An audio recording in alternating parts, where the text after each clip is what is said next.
For entertainment purposes only. Section 2. The Executive Office of the President of the United States by Russ Vought. In its opening words, Article 2 of the U.S. Constitution makes it abundantly clear that the executive power shall be vested in a President of the United States of America. And that enormous power is not vested in departments or agencies, in staff or administrative bodies, in non-governmental organizations or other equities and interests close to the government. The President must set and enforce a plan for the executive branch. Sadly, however, a president today assumes office to find a sprawling federal bureaucracy that all too often is carrying out its own policy plans and preferences, or worse yet, the policy plans and preferences of a radical, supposedly woke faction of the country. The modern conservative president's task is to limit, control, and direct the executive branch on behalf of the American people.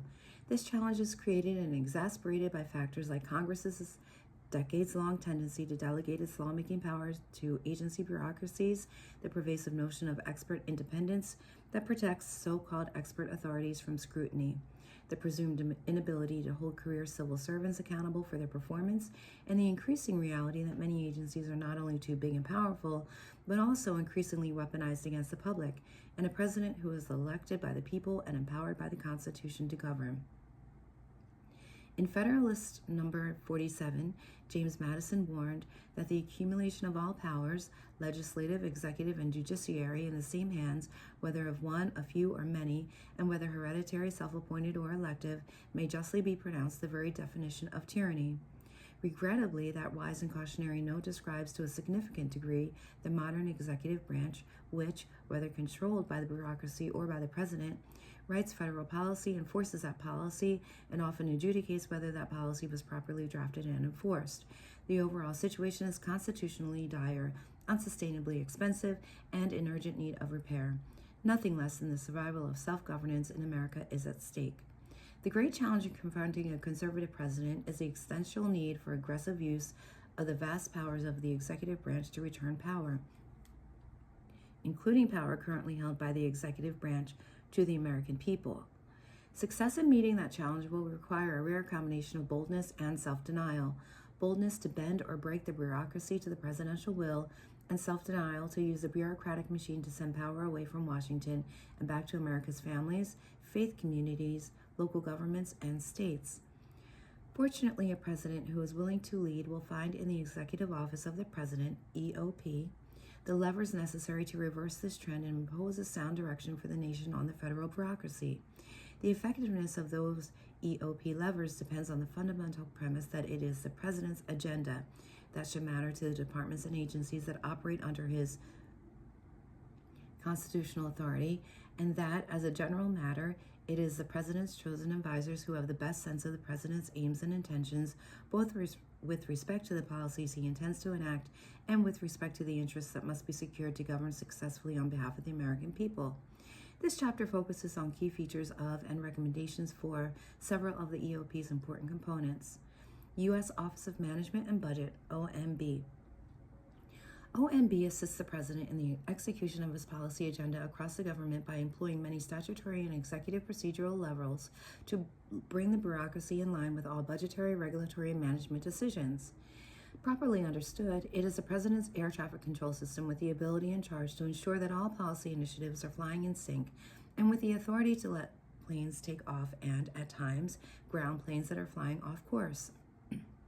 OMB's key roles include developing and enforcing the president's budget and executing appropriations laws that fund the government, managing agency and personnel performance, procurement policy, financial management, and information technology, developing the president's regulatory agenda, reviewing new regulatory actions, reviewing federal information collections, and setting and enforcing federal information policy, and coordinating and clearing agency communications with Congress, including testimonies and views on draft legislation.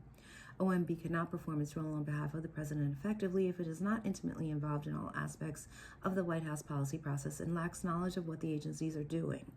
Internally to the EOP, ensuring that the policy formulation procedures developed by the White House to serve the president include OMB as one of any OMB's director's major responsibilities. A common meme of those who intend to evade OMB review is to argue that where resources are not being discussed, OMB's participation is optional. This ignores both OMB's role in all downstream execution and the reality that it only has statutory tools in the White House that are powerful enough to override implementing agencies' bureaucracies. The director must view his job as the best, most comprehensive approximation of the president's mind as it pertains to the policy agenda, while always being ready with actual options to affect that agenda within existing legal authorities and resources. This role cannot be performed adequately if the director acts instead as the ambassador of the institutional interests of OMB and the wider bureaucracy to the White House. Once its reputation as a keeper of commander's intent is established, then and only then does OMB have the ability to shape the most efficient way to pursue an objective. Externally, the director must ensure that OMB has sufficient visibility into the deep caverns of agency decision-making. One indispensable statutory tool is to ensure that policy officials, the program associate directors, PADs, managing the vast resource management offices, RMOs, personally sign what are known as apportionments. In 1870, Congress passed the Anti-Deficiency Act to prevent the common agency practice of spending down all appropriated funding, creating artificial funding shortfalls that Congress would have to fill. The law mandated that all funding be allotted or apportioned in installments. This process, whereby agencies come to OMB for allotment of appropriated funding, is essential to the effective financial stewardship of taxpayer dollars. OMB can then direct on behalf of a president the amount, duration, and purpose of any apportioned funding to ensure against waste, fraud, and abuse, and ensure consistency with the president's agenda and applicable laws. The vast majority of these apportionments were signed by career officials, the deputy associate directors, DADs, until the Trump administration placed this responsibility in the hands of the PADs and thereby opened wide vistas of oversight that had escaped the attention of policy officials. The Biden administration subsequently reversed this decision. No director should be chosen who is unwilling to restore apportionment decision-making to the PAD's personal review, who is not aggressive in wielding the tool on behalf of the president's agenda, or who is unable to defend the power against attacks from Congress. It should be noted that each of the OMB's primary functions, along with other executive and statutory roles, is carried out with the help of many essential OMB support offices. The two most important offices for moving OMB at the will of the director are the Budget Review Division, BRD, and the Office of General Counsel, OGC. The director should have a direct and effective relationship with the head of the BRD, consider the top career official within OMB, and transmit most instructions through that office because the rest of the agency is institutionally inclined toward its direction and responds accordingly. The BRD inevitably will translate directions from policy officials to the career staff, and at every stage, it is obviously vital that the director ensure that this translation is an accurate one. In addition, many key considerations involved in enacting a president's agenda hinge on existing legal authorities. The director must ensure the appointment of a general counsel who is respected yet creative and fearless in his or her ability to challenge legal precedents that serve to protect the status quo. This is vital within OMB, not only with respect to the adequate development of policy options for the president's review, but also with respect to agencies that attempt to protect their own institutional interests and foreclose certain avenues based on the mere assertion and not proof that the law disallows it, or that, conversely, attempt to disregard the clear statutory commands of Congress.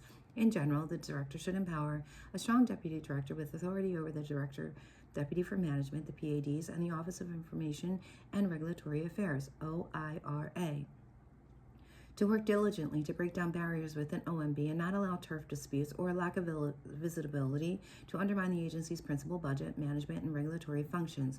OMB should work toward a one OMB position on behalf of the president and represent that view during the various policy-making processes. Budget. The United States today faces an untenable fiscal situation and owes $31 trillion on a debt that is steadily increasing. The OMB director should present a fiscal goal to the president early in the budget development process to address the federal government's fiscal irresponsibility. This goal would help to align the months-long process of developing the actual proposals for inclusion in the budget. Though some mistakenly regard it as a mere paper-pushing exercise, the president's budget is in fact a powerful mechanism for setting and enforcing policy at federal agencies. The budget team includes 6 resource management offices that, together with the BRD and other components, help the director of OMB to develop and execute detailed agency spending plans that bear on every major aspect of policy formation and execution at federal agencies. Through initial priority setting and ongoing supervision of agency spending, OMB's budget team plays a key role in executing policy across the executive branch, including many agencies wrongly regarded as independent.